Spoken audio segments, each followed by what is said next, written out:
નમસ્કાર વિદ્યાર્થી મિત્રો, શ્રી એસએન વિદ્યાલયના ઈ લર્નિંગ પ્રોગ્રામની અંદર ઉત્તમભાઈ રાજપર આપ સર્વે ધોરણ 12 કોમર્સના વિદ્યાર્થીઓનું આ એકાઉન્ટ વિષયના લેક્ચરની અંદર હાર્દિક સ્વાગત કરું છું.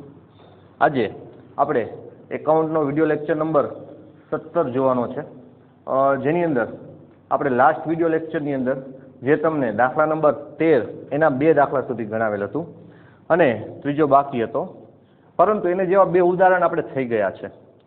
તો હું એવું ઈચ્છું છું કે આપ ત્રીજો દાખલો જાતે ગણો. માટે ત્રીજો દાખલો જે છે, દાખલા નંબર 13નો ત્રીજો દાખલો, ટૂંકો દાખલો, એ આપ સર્વે વિદ્યાર્થી મિત્રોએ હોમવર્કમાં ગણવાનો છે. આજે હું તમને દાખલા નંબર 14 ગણાવવા જઈ રહ્યો છું. ટેક્સ્ટ બુકનો જ દાખલા નંબર 14.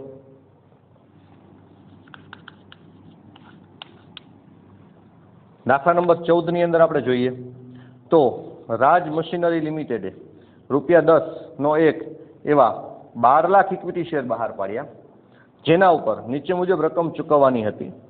અરજી વખતે ₹3, મંજૂરી વખતે ₹4, પ્રથમ અને આખરી હપ્તા વખતે ₹3.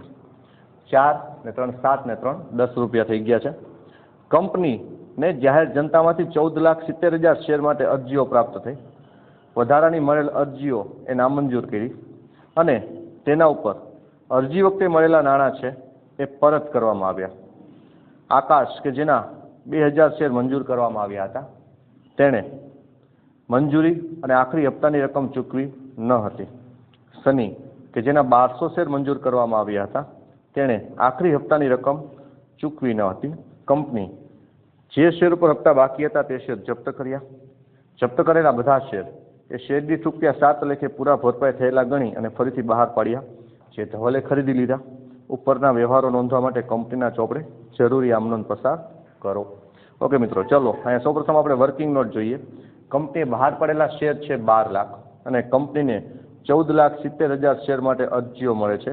ઉપરાંત અહીંયા કંપનીએ મૂળ કિંમતે શેર બહાર પાડેલા છે, એ પ્રીમિયમથી બહાર પાડેલા નથી, એટલે કે ₹10ની કિંમતનો શેર ₹10માં જ બહાર પાડેલ છે. તો સૌપ્રથમ અરજી સમયે આપણે વર્કિંગ નોટ કરીએ.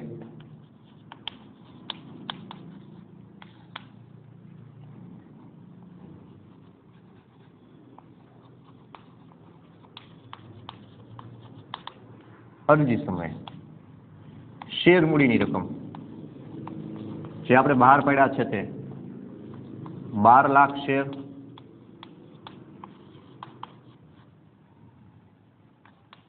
ગુણ્યા રૂપિયા. કેટલા રૂપિયામાં આપણે 12 લાખ શેર અરજી સમય કેટલા રૂપિયા મંગાવેલ છે? તો કે અરજી સમય આપણે ₹3 મંગાવ્યા હતા, બરાબર કુલ કેટલા થઈ જશે? તો કે ₹12 તેરીને 36 લાખ. ઓકે, ત્યારબાદ વધારાના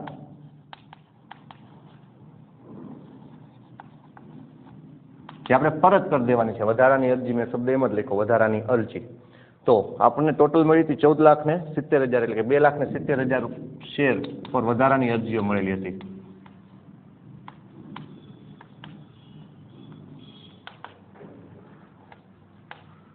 અહીંયા જો દરેક વિદ્યાર્થી મિત્રો પોતે કેલ્ક્યુલેટર ઉપર વર્ક કરશે. 2,70,000 ગુણ્યા 3 બરાબર 8,10,000.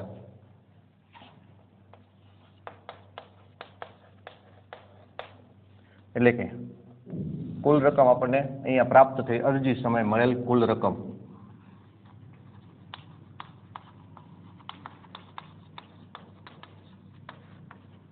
કેટલા થઈ જશે? 36 ને 8 44,10,000 અરજી સમય આપણને પ્રાપ્ત થયા. અચ્છા, હવે આપણે જોઈએ મંજૂરી સમય.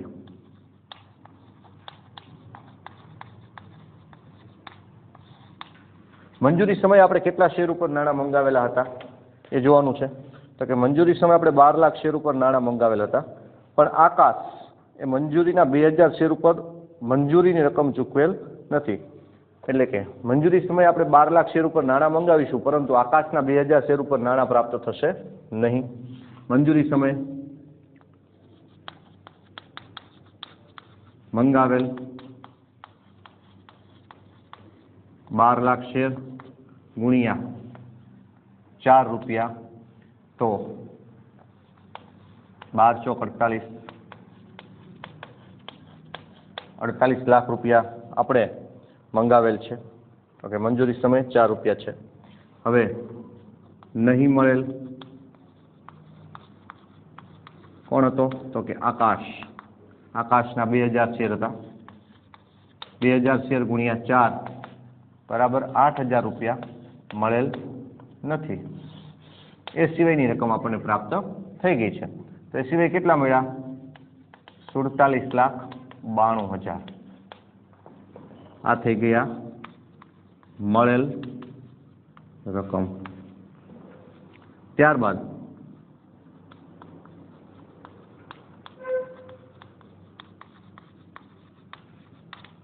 આખરી હપ્તા સમયે 3 રૂપિયા આપણે પ્રથમ અને આખરી હપ્તાના, એટલે કે મેં આખરી હપ્તો લખ્યો છે, આપણે લખી નાખીએ પ્રથમ અને આખરી હપ્તા સમયે.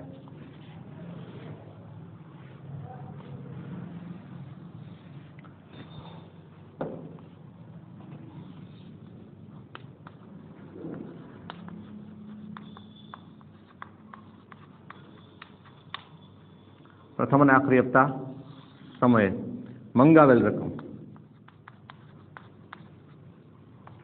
તો 12 લાખ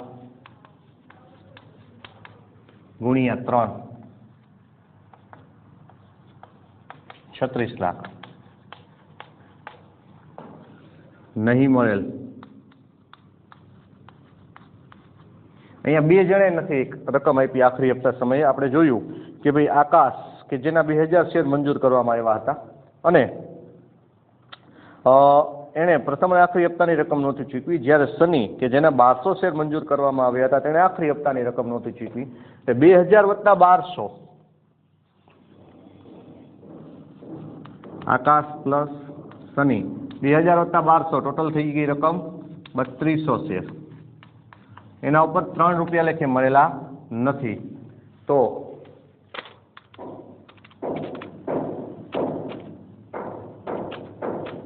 9600 રૂપિયા આપણને પ્રાપ્ત થશે નહીં.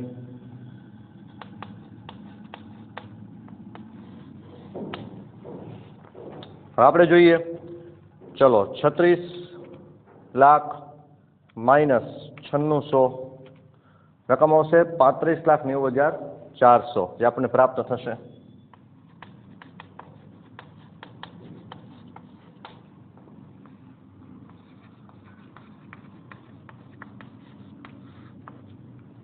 મળેલ રકમ. હવે તો કે આ જે શેર છે જેને લોકોએ નાણાં નથી ભર્યા એમના શેર જપ્ત કરવામાં આવ્યા અને જપ્ત કરેલા બધા શેર 7 રૂપિયા લેખે ફરીથી બહાર પાડ્યા અને ધવલને આપવામાં આવ્યા. અચ્છા, અહીંયા જેણે જેણે નાણાં નથી ભર્યા એના શેર જપ્ત કર્યા છે. તો આપણે જોઈએ, આપણે એની વર્કિંગ નોટે કરવી પડશે. તો કે જપ્તી સમયે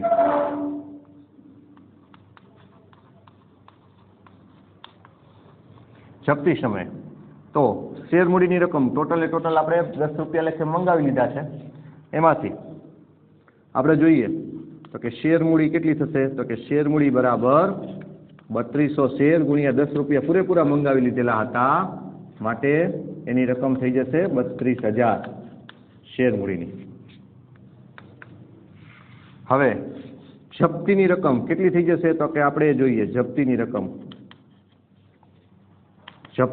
જોઈએ તો કે અહીંયા બંને જણાએ આપણને અરજીની રકમ આપેલી હતી, એટલે અરજીના આપણને બેના પ્રાપ્ત થઈ ગયા છે. તો અરજીના હતા કેટલા? તો કે અરજીના હતા 3 રૂપિયા. 3200 ગુણ્યા 3 આપણને પ્રાપ્ત થયા હતા. ત્યારબાદ આકાશ એવો હતો કે જેણે નહોતા ચૂકવા મંજૂરીના, બટ સની નામનો જે વ્યક્તિ હતો એણે આપણને મંજૂરીના ચૂકવી દીધા છે. તો 1200 ગુણ્યા 4 એ પ્રાપ્ત થઈ ગયા હતા મંજૂરી સમયે. અને અહીંયા આ જે રકમ છે એ પ્રાપ્ત થયેલી ગણાશે. તો અહીંયા આપણે જોઈએ 32 તેરી 9600 અને 12 ચોક 4800 આટલા રૂપિયા પ્રાપ્ત થઈ ગયા 14,400. બીજી રીતે જોવું હોય તો બીજી રીતે જોઈ શકાય. કઈ રીતે? તો જપ્તીની રકમ આપણે ઊભી રાખીએ છીએ પણ નહીં મળેલ હપ્તાની રકમ આપણે જો નોંધીએ તો આપણે બાકીની રકમ પ્રાપ્ત થઈ જાય. એ ઇઝી કામ છે. આ રીતે જો જપ્તીની રકમ ઊભી રાખું છું, તમે જોજો. હવે જે નથી મળ્યા એને આપણે નોંધ કરીએ છીએ મંજૂરીના, મળવાની બાકી મંજૂરી ની રકમ. અચ્છા, મંજૂરીના કોનો હપ્તો નહોતો આવ્યો? તો જુઓ 2000 ગુણ્યા 4 8000. 2000 ગુણ્યા 4 બરાબર 8000. એ જ રીતે મળવાનો બાકી હપ્તો, આખરી અને પ્રથમ બે ભેગું છે એટલે હપ્તો શબ્દ લખું છું. 3200 ગુણ્યા 3 બરાબર 9600. ચલો, આટલી રકમ આપણને પ્રાપ્ત નથી થઈ, તો એના સિવાયની રકમ પ્રાપ્ત થઈ ગઈ. ક્લિયર થઈ ગયું? તો આપણે જોઈએ કઈ રીતે આવે છે. તો કે અહીંયા શેર મૂડીની ટોટલ રકમ કેટલી છે? તો કે 32000 માઇનસ 9600 માઇનસ 8000 બાદ કરતા રકમ પ્રાપ્ત થાય છે 14400. બસ, જપ્તીની રકમ 14400. કઈ રીતે પ્રાપ્ત થયા? ખ્યાલ આવ્યો ને મિત્રો? આ શેર મૂડીની જે રકમ જે છે, શેર મૂડીની રકમ 32000, એમાંથી જે નહીં મળેલ રકમ હતી આપણે કરી નાખી બાદ. જે આપણી પાસે ઉપર હતું જ, તો બીજું કંઈ વિચારવાનું આવતું નથી. તો એ બાદ કરતા 32000 માંથી 8000 ને 9600 બાદ કરતા કેટલા વધ્યા? 14400. જે મેં તમને શોધીને સમજાવ્યા કેવી રીતે 14400 આવશે. એ તમારા મગજમાં જો કોઈ ડાઉટ હોય તો એ ક્લિયર થઈ જાય. અચ્છા, ત્યારબાદ હવે આપણે જોઈએ ફરીથી બહાર પાડતા એ સમયે બધા જ શેર 7 રૂપિયામાં ફરીથી બહાર પાડ્યા છે.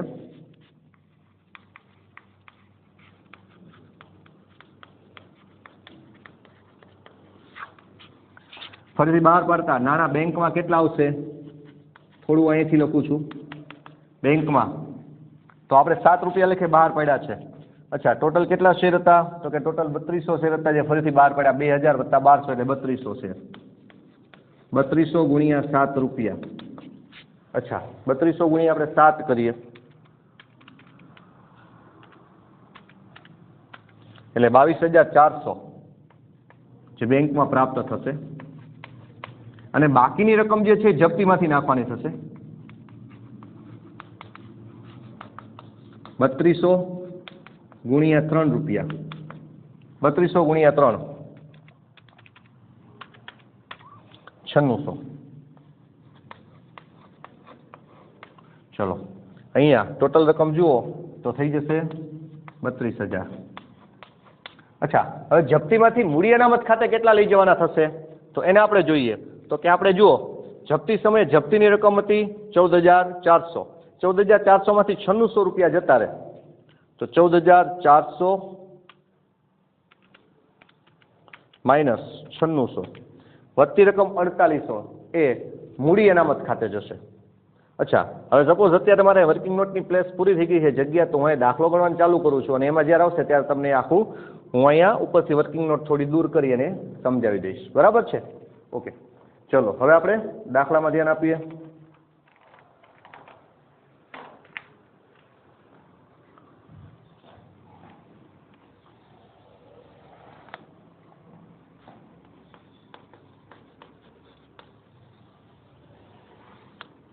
તારીખ કે ક્રમ જે પણ હોય તે.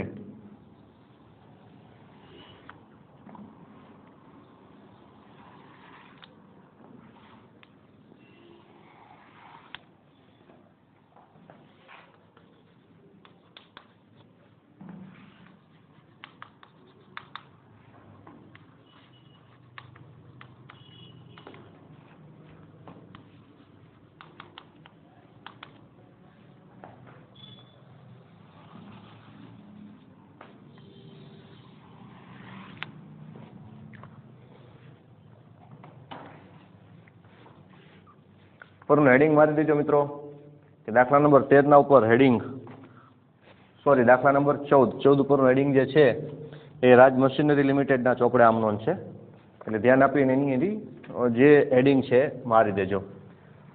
હવે અહીંયા ક્રમ નંબર તારીખ નથી આપી આપણને, તારીખ છે જ નહીં, તો ફક્ત ને ફક્ત ક્રમ છે. ચલો પહેલી આમનો દરેક વિદ્યાર્થી મિત્રને ખ્યાલ છે કે નાણાં પહેલા બેંકમાં આવે, બેંક ખાતે ઉધાર,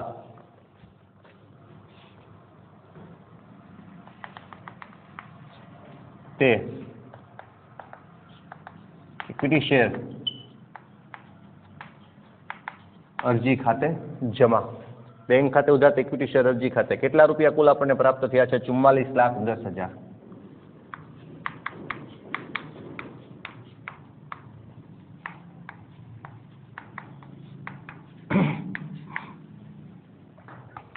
અહીંયા બાબત જે તમારે જાતે જેમ તમે લખો છો એ મુજબ નોંધવાની છે.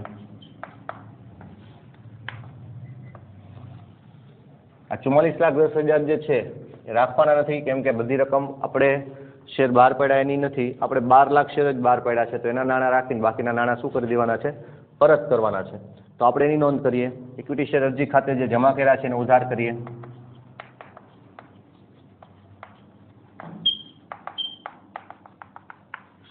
ઇક્વિટી શેર અરજી ખાતે ઉધાર, તે ઇક્વિટી શેર મૂડી ખાતે જમા. ચલો, ઇક્વિટી શેર અરજી ખાતે ઉધાર, આપણે અરજીની રકમ જે છે એ બધી છે 44,10,000. ઇક્વિટી શેર અરજી ખાતે ઉધાર 44,10,000, જેથી કરીને અરજીનું ખાતું થઈ જાય બંધ. તો ઇક્વિટી શેર મૂડી ખાતે શેર મૂડીની રકમ કેટલી છે? તો કે 36 લાખ, કેમ કે 1,20,000 શેર ગુણ્યા આપણે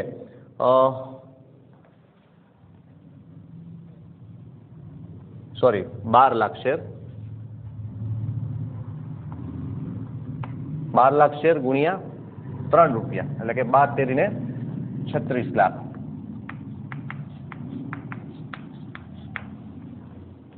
અને તે હવે વધારાની રકમ જે છે એ પરત કરી દેવાની છે, એટલે તે બેંક ખાતે જમા. વધારાના કેટલા છે? તો કે 8,10,000.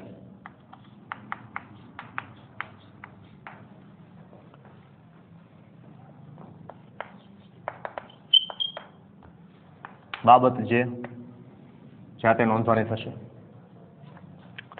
આમનોંધ નંબર 3. ત્રીજી આમનોંધ જોઈએ એ આપણે જોવાની છે તો કે મંજૂરીના નાણાં મંગાવવા. હવે ઇક્વિટી શેર મંજૂરી સમયે આપણે 1,20,000 શેર ઉપર 12 લાખ શેર ઉપર 4 રૂપિયા લેખે નાણાં મંગાવવાના છે. તો ચલો 4 રૂપિયા લેખે 12 લાખ શેર ઉપર નાણાં મંગાવીએ તો આપણે આમનોંધ લખીશું ઇક્વિટી શેર મંજૂરી ખાતે ઉધાર, તે ઇક્વિટી શેર મૂડી ખાતે જમા. ઇક્વિટી શેર મંજૂરી ખાતે ઉધાર, તે ઇક્વિટી શેર મૂડી ખાતે જમા.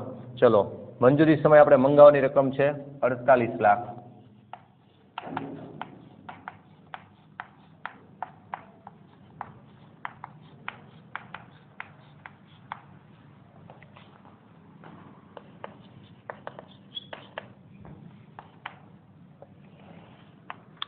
ત્યારબાદ નાણાં પ્રાપ્ત થાય છે એમાં મેં તમને કહ્યું તો આપણે ફક્ત ને ફક્ત જે નાણાં પ્રાપ્ત થાય છે એની જ નોંધ કરીશું. જે નથી થતા એની આપણે વર્કિંગ નોટમાં એમને રાખીશું. જેને નોંધીએ કે ન નોંધીએ માર્કમાં કોઈ ફેરફારવાનો નથી. સરકારી નિયમ મુજબ, એટલે કે આપણી જે ટેક્સ્ટ બુકની નિયમ છે એની અંદર આપણે બંને રીતે દાખલા ગણી શકીએ છીએ.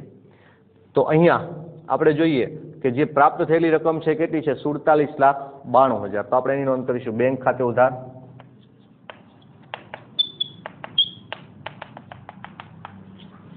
47,92,000 તે અહીંયા ઇક્વિટી શેર મંજૂરી ખાતે જમા.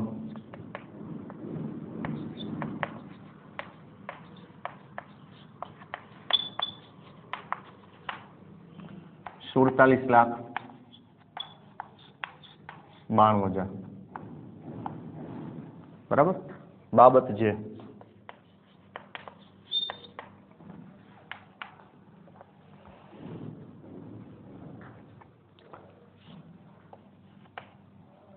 હવે આપણે પ્રથમ અને આખરી હપ્તાના નાણાં મંગાવીએ. ઇક્વિટી શેર પ્રથમ અને આખરી હપ્તા ખાતે ઉધાર, તે ઇક્વિટી શેર મૂડી ખાતે જમા. મંગાવવાની છે બધી જ રકમ 36 લાખે 36 લાખ.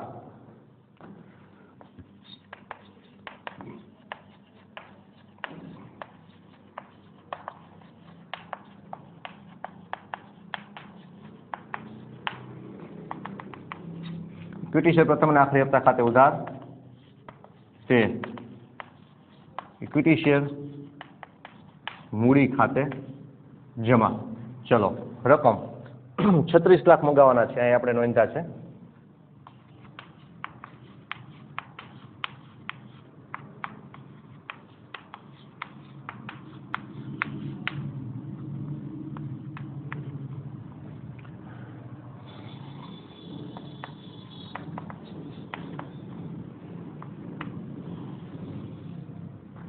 ત્યારબાદ એના જે નાણાં આવે છે એની નોંધ કરીએ.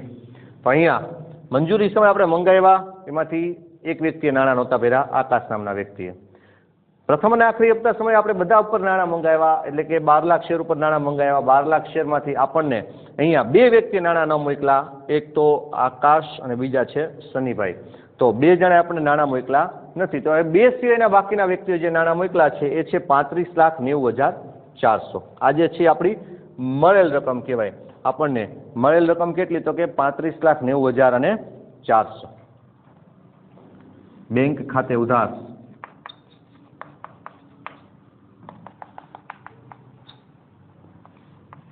તે ઇક્વિટી શેર પ્રથમ અને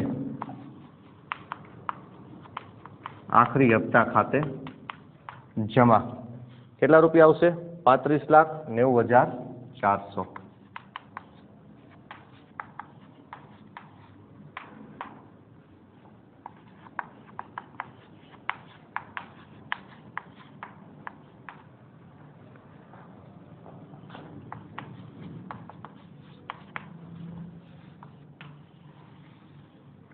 અહીંયા સુધીના દાખલાઓ આપણે સમજી ગયેલા હતા, આ પ્રકારના દાખલાઓ ગણતા હતા. એના પછી આપણે જપ્તીવાળો પોઈન્ટ અલગથી શીખાતા, અને આ દાખલાની અંદર જપ્તી ઇન્ક્લુડ થઈને દાખલા આવે છે, એટલે કે જપ્તીવાળો પોઈન્ટ આની સાથે જોડાયેલો આવે છે. તો અહીંયા આપણે હવે એ નોંધ કરવાની છે. તો આ 6 આમ નોંધ પહેલાં તમે તમારી નોટબુકની અંદર વ્યવસ્થિત રીતે નોંધી લેજો. ત્યારબાદ હવે હું આને દૂર કરું છું. આની જગ્યાએ હવે હું રેગ્યુલર જે જપ્તીની આમ નોંધ છે પોઈન્ટ નંબર 7, 8 અને 9 એ ત્રણે આમ નોંધ કરીશ. તો પહેલાં આ વિડીયોને એને પોસ્ટ કરીએ, ઊભો રાખી અને પહેલાં એ નોંધી લેજો. બરાબર છે? તો અહીંયાથી હું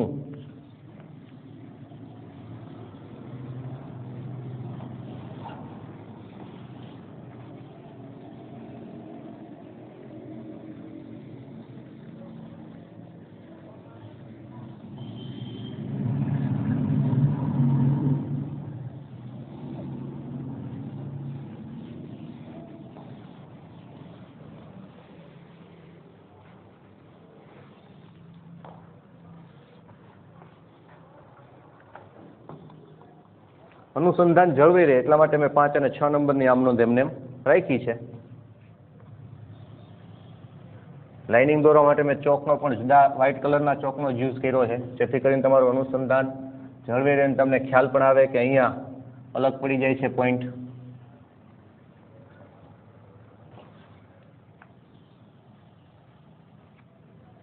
અહીંયા આવે આમ નોંધ નંબર આવશે આપણી 7, જે છે જપ્તીની આમ નોંધ. તો જપ્તીની આમ નોંધ તમને યાદ જ હશે કે ઇક્વિટી શેર મૂડી ખાતે ઉધાર શેર મૂડીની રકમ જેટલા જપ્ત કરવાના છે ને ઇક્વિટી શેર મૂડી ખાતે ઉધાર. અચ્છા, જપ્ત કરવાના છે કેટલા શેર? તો કે 3200 શેર. 3200 શેર ગુણ્યા 10 રૂપિયા, એટલે 3200 ગુણ્યા 10 32,000. ઇક્વિટી શેર મૂડી ખાતે ઉધાર 32,000. તે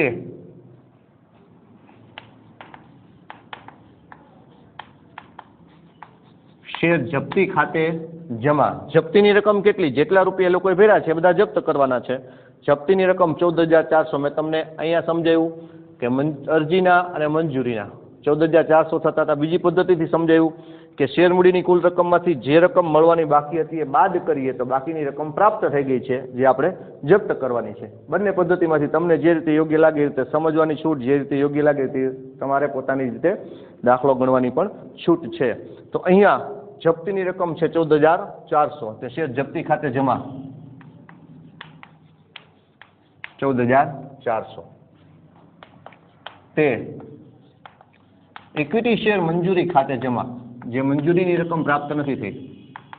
ઇક્વિટી શેર મંજૂરી ખાતે જમા. કેટલા મંજૂરીના આપણે બાકી હતા? અહીં આપણે સ્પષ્ટ લખ્યું છે મળવાની બાકી મંજૂરીની રકમ 2000 શેર ગુણ્યા 4 રૂપિયા એટલે કે 8000. આકાશના એકના જ આપણે મળવાના બાકી હતા 8000.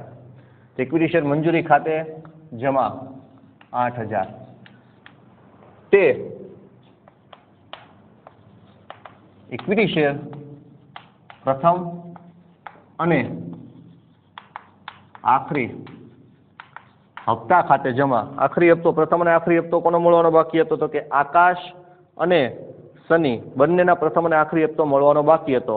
એટલે કે 2000 વત્તા 1200 શેર બરાબર 3200 શેર ગુણ્યા 3 રૂપિયા એટલે કે 9600 રૂપિયા એ લોકોએ આપ્યા નથી. નહીં મળેલ રકમ આકાશ વત્તા સનીના 3200 શેર ગુણ્યા 3 રૂપિયા એટલે કે 9600 રૂપિયા. એને આપણે નોંધ્યું છે કે મળવાનો બાકી હપ્તો 3200 શેર ગુણ્યા 3 બરાબર 9600.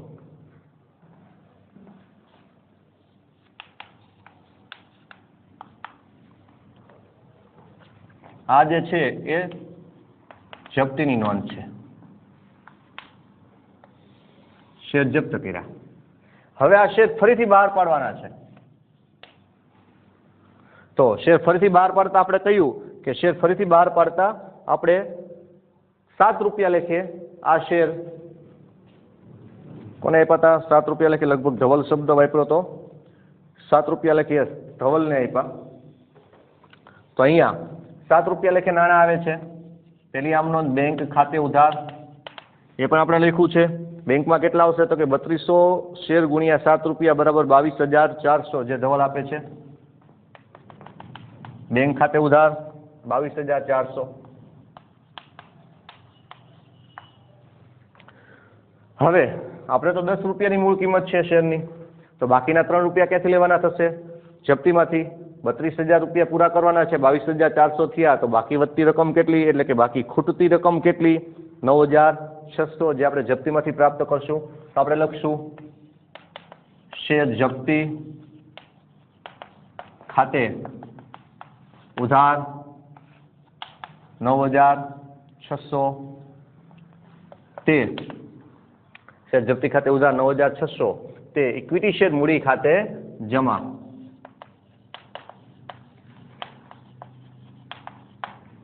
રકમ પ્રાપ્ત થશે આપણી 32000. કુલ 22400 વત્તા 9600 બરાબર 32000.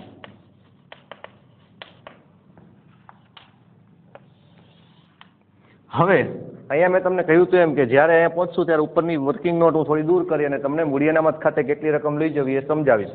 તો અહીંયા એનું ધ્યાન આપો. અહીંથી ઉપરની થોડી વર્કિંગ નોટ દૂર કરું છું. જો વર્કિંગ નોટ નોંધવાની બાકી હોય તો પેલા વર્કિંગ નોટ નોંધી લેજો, ત્યારબાદ વિડીયો આગળ ચલાવજો.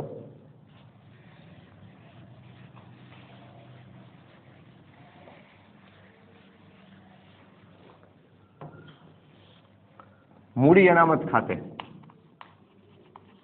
મૂડી અનામતની રકમ કેટલી લઈ જશું એ હું નોંધું છું. તો અહીંયા આપણે જોઈએ તો જપ્ત થયેલી રકમ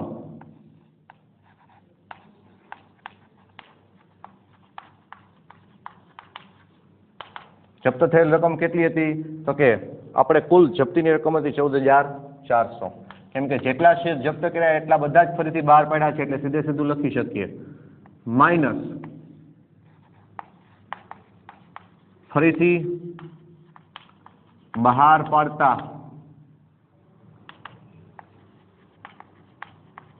આપેલ રકમ, જપ્તીમાંથી જે રકમ આપણે ફરીથી બહાર પાડ્યા અને દૂર કરી એ રકમ હતી 9600.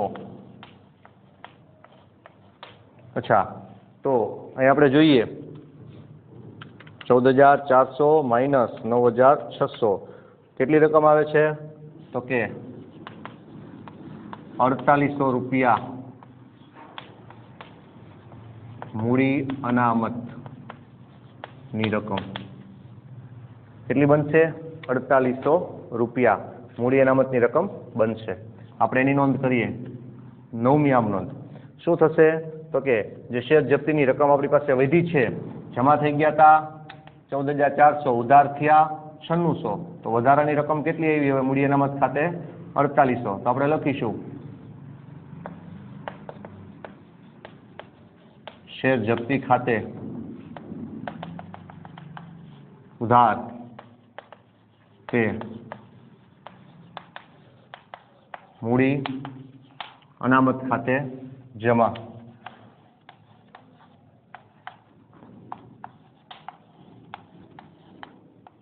અડતાલીસો.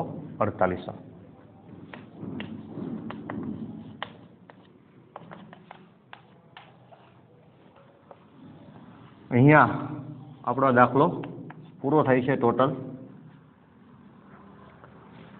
9 આમ નોંધ થાય છે અને એના પહેલાની આ વર્કિંગ નોટ થાય છે. મિત્રો, આશા રાખું છું કે તમને લોકોને આજના પૂરા દાખલાની અંદર ખબર પડી હશે. બોર્ડની એક્ઝામની અંદર સેક્શન ની અંદર આ દાખલો પૂછાય છે 3જા નંબરે. સેક્શન નો 3જા નંબરનો દાખલો શેર મૂડીવાળો આવશે. આઈ હોપ કે તમે લોકો પર્ટિક્યુલર આ દાખલો ગણવાનો પ્રયત્ન કરશો. ચલો મિત્રો, હવે આના પછી નેક્સ્ટ વિડીયો લેક્ચરની અંદર હું તમને આવો જ એક દાખલો અને એક ઉદાહરણ એની એક વર્કિંગ નોટ કરાવીશ. તો એના માટે તમે થોડી પ્રિપેરેશન કરીને રાખજો. આવું ઉદાહરણ ક્યાંય દેખાય તમને ટેક્સ્ટ બુકમાં તો એ ગણવાનો પ્રયત્ન કરજો, જેથી કરીને તમને ખ્યાલ આવે. બરાબર છે મિત્રો? જય સ્વામિનારાયણ.